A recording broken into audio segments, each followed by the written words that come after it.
Welcome to Law and Life, the Levoritz Approach.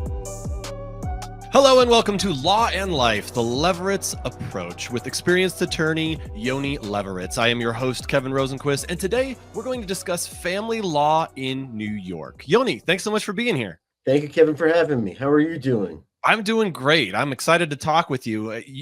I was pretty amazed. You founded the Levoritz Law Firm shortly after being admitted to the New York bar. That's quick. What motivated you to take that leap so early in your career, and how did your approach differ from the traditional legal practices at the time? Well, I found a lot of people were giving cookie cutter approaches to things as opposed to looking at the whole scenario for what it was and seeking to leverage certain aspects of cases. And I decided that instead of taking a cookie cutter approach, I was going to go out and offer people a more holistic version of the regular law firm type situation by offering them handholding, by offering them compassion care, and by offering them the ability to look at their cases from a global perspective as opposed to just seeing the weeds and actually seeing the trees. A holistic approach. I like that. That's really cool. And with family law, it can be complex. It can be emotional and all that. I have to assume the holistic approach is very appealing to people going through those kind of cases. I have found to be very appealing for clients for the most part. Some clients are resistant, and then we do the more cookie cutter approach for them, where we basically just say, okay, you have a child support case. We're going to litigate child support, and that's it. But the problem is with litigating just one aspect of a case is tangentially other parts of the case are involved, such as custody and visitation. Therefore, you really have to look at the custody and visitation situation at the same time you're looking at the child support. And if you're handling a divorce matter, you got to look at all the different aspects of it, including possible different civil actions, depending upon the circumstances, of course, of the case. You mentioned that the compassionate manner and commitment to your clients. How do you balance the need for legal objectivity with the empathy required to truly advocate for your clients in emotionally charged cases, such as custody battles? Well, we keep the empathy behind closed doors. Okay. Therefore, what we do is we talk to clients, we walk with clients, we work with clients, coffee, tea, whatever it takes to keep them calm, cool, and collected. We offer them the ability to understand different modes and different opportunities they have in the litigation. And if those opportunities and those modes don't work for them, then at that point in time, we try and work with them in other manners and other ways of dealing with it, such as a case I had recently where a child was acting obstructively and destructively in terms of visiting one of the parents. And it came to the point where, we had to explain to the client, listen, you have an option. You can try taking the child for more time, and that will put you in a position where you have less parental alienation on the other side, or you could seek the sole physical, sole legal custody, but that risks the child becoming more aggravated and more agitated. So we were able to figure out a way to balance the empathy with the need of the client, with the best interest of the child to move the case forward. Can you explain what an uncontested divorce entails in New York and why it is preferable for couples looking to dissolve their marriage amicably? Well, if you're looking to do things amicably, the uncontested divorce is the only way to go. The uncontested divorce gives you the ability to sit down at a table and to try and resolve your issues. And it gives you the ability to have parents talk to each other, which doesn't happen when you're in litigation. When you're in litigation, lawyers talk to each other. Lawyers deal with each other. Mm-hmm. The court talks to you. The court deals with you. In an uncontested action, you have the ability to go ahead and really get to the bottom of what's causing the issues and hopefully deal with them so that way you can have an effective co-parenting relationship in the future without the mudslinging. The mudslinging causes a lack of trust. Yeah, and even in an uncontested divorce, complications obviously can arise, such as one spouse hiding assets or agreeing to unfavorable terms to speed up the process. How do you address these challenges to ensure a fair outcome for everyone? Well, sometimes you don't get a fair outcome for everyone. Sometimes people are so adverse to litigation that they're willing to sign almost anything to get rid of the case, in which case we have what's called a CYA letter. a cover your rear letter, basically. And it basically says, listen, if you want to do this, go ahead and do it, but it's against our advice.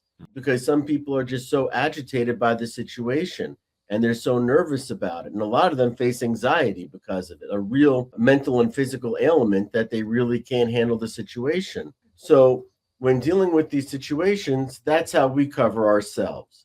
In terms of the litigant, what we do is we try and sit them down and rationalize with them and explain to them that you have to go ahead and move through the process, even though it's uncontested, by valuing businesses, by valuing real estate, by getting bank statements, by getting credit card statements, by getting PayPal statements, by getting cryptocurrency statements, and by looking for key fobs and other information, or possibly even cloning an entire hard drive to go through the discovery process. Discovery should not be abandoned just because it's an uncontested divorce. In a lot of situations, even if you want the divorce, it's still one of the worst parts of a lot of people's lives is dealing with a divorce and all of that. So you're trying to balance like what's best for the client while also trying to understand that they're probably in a kind of a tough spot right now. Like you said, anxiety, emotional issues, mental issues. It's got to be hard to balance that, even with empathy, even with your approach. That's got to be tough. It is extremely difficult.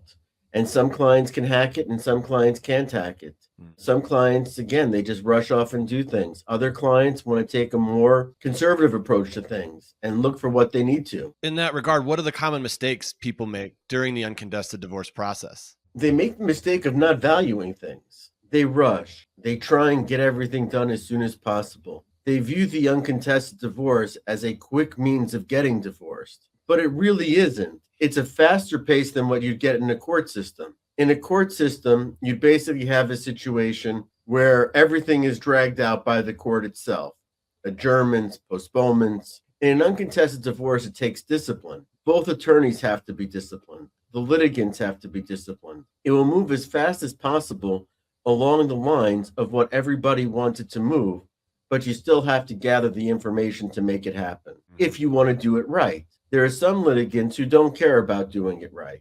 And if they don't care about doing it right, then we're going to cover ourselves and make sure that they're happy, at the same time explaining to them the facts of life. That sometimes if you're going to rush things and you're going to have what I call litigation anxiety, okay, you're going to face the situation of you're not going to get the best deal possible. And you may shortchange yourself. Yeah, it doesn't seem like something I totally understand why someone would want it to go fast. I've never been through a divorce, but I've known people who have, so I get that. But yeah, it seems like something you shouldn't rush through. No, it's sort of like an impetuous buy. You don't want to be impetuous in a divorce situation.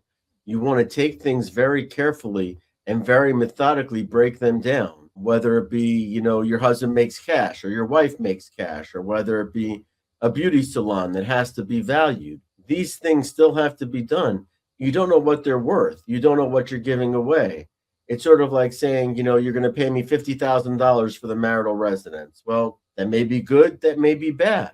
But if we have it valued and you're going to get your 50% on it, well, then at that point in time, we know what 50% of the fair market value is minus the mortgage and other issues, other costs. Many couples consider representing themselves in an uncontested divorce to save costs. And I think to your point earlier, the uncontested, they think it's going to be easy. Talk about why it's crucial to have legal representation, even when both parties agree on the terms. Well, people agree on terms because they're desperate to get out of the marriage. Therefore, psychologically, they feel, and sometimes it's a good deal. Sometimes people work out very good deals with their spouses, and they're willing to accept good for bad. I get sole physical, sole legal custody. You get visitation on these days, or access on these days, as it's called. You have a business, therefore you're going to pay certain expenses because you're writing them off as tax deductions anyway, even though you shouldn't. It's a matter of trying to divide these things up. And some people are so familiar with the familial finances, they can do that. But on the flip side of that, if you're not involved in the family finances, you don't know what things are worth. You don't know how to value it. You don't know if you're walking away from your marital residence, it may sound like a chunk of change to get $50,000, but it's not necessarily. You may be entitled to $350,000, and you can't sell yourself short in that situation. That's why Yeah. lawyers are so important. Yeah, I would imagine I could see someone being like, "Ah, we don't have that much. We don't have that many assets. We don't have all that much stuff to divvy up." But I bet that's probably a common mistake people would make, right? Thinking that they don't have all that much and then, "Oh, I can handle this on our own." Oh, yes, absolutely. People make that mistake all the time. They go ahead and they put together an agreement and they don't contemplate the little that they do have. And sometimes when you give away a little, you end up with a minuscule amount Right. because you're starting off with a little and therefore ending up with even less than that. I mean, sometimes you end up with a situation where people don't even have enough to support their children. And that's Yeah. simply unacceptable. And those are people who have businesses, who have cars, who have licenses, who have houses, maybe have rental properties. You got to make sure. It's sort of like when you go into a car dealer, you're going to check your Kelley Blue Book value first. You got to understand what you're trading for Yeah, that's a good and way whether to the put it. trade is worth it. New York's equitable distribution approach means assets aren't always divided equally. How do you ensure your clients receive a fair share of marital property during an uncontested divorce? In an equitable distribution situation, in an uncontested divorce, I would tell you it's very rare that people get what they actually deserve. Because when you're compromising with another spouse, that other spouse is not going to agree to take a haircut voluntarily. They're going to want to do a 50-50 division. And that may actually inspire an uncontested divorce when you feel you may get less as a result of conduct, as a result of, playing video games as opposed to watching the kids, or playing video games while your wife goes out to work and is the sole breadwinner in the house and you're just an absolute loser. It's a situation where you have to deal with it in a litigation context. But when you're dealing with it in an uncontested forum, you're going to have to divide that asset or that situation 50-50.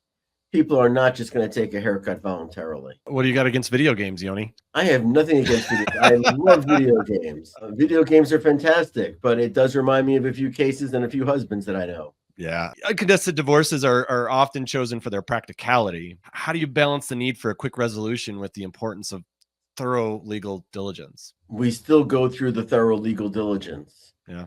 It's quicker than the court system because a court divorce can take you a year, 2 years. It could take you 6 weeks to have a motion signed so that you can move forward with it. In 6 weeks in an uncontested divorce, we can get bank statements. We can get credit card statements. We can get releases from the other side. We can start analyzing what the cash income is. We can start analyzing what the situation in terms of undeclared income is.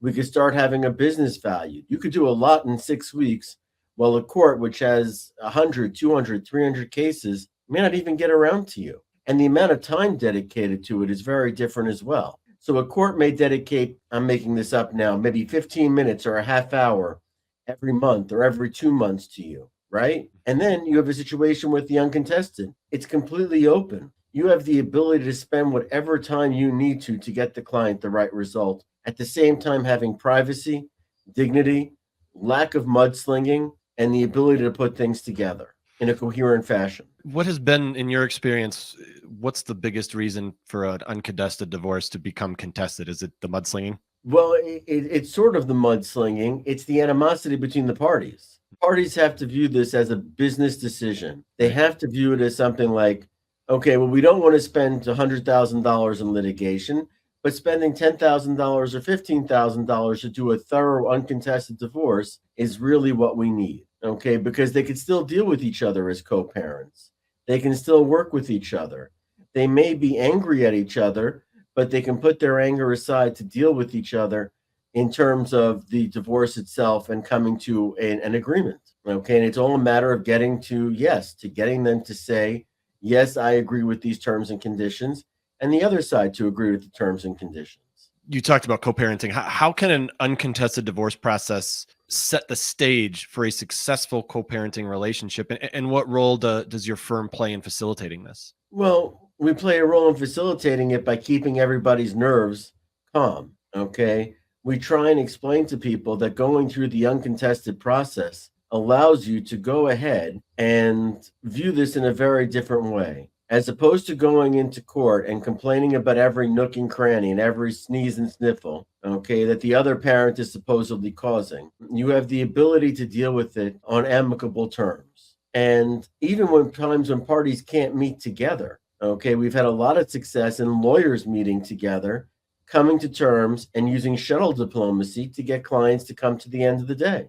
What do you mean by shuttle diplomacy? Well, lawyers sit down, we talk, we come up with terms. We then each go back to our clients. We talk to them. We come back to each other. We work on the terms. We refine the terms. And then we go back to the clients and try and get them to a position where in their own little way, they'll agree to it.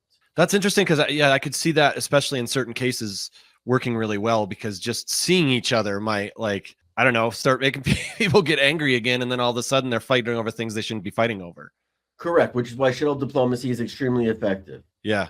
I never even heard that term before, but that makes a lot of sense. It works. What specific steps does your firm take to ensure that spousal maintenance and child support agreements are fair and follow the law? When we do it, we make sure that we're getting the right income figures. Okay, we make sure that we're getting the right amounts, because child support is based upon a calculation.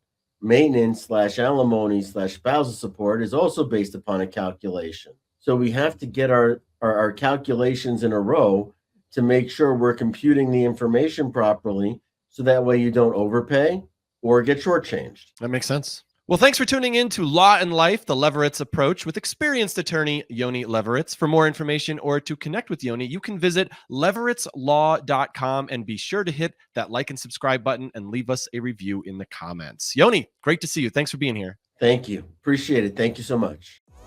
Thanks for watching. Be sure to hit that like and subscribe button and leave us a review in the comments.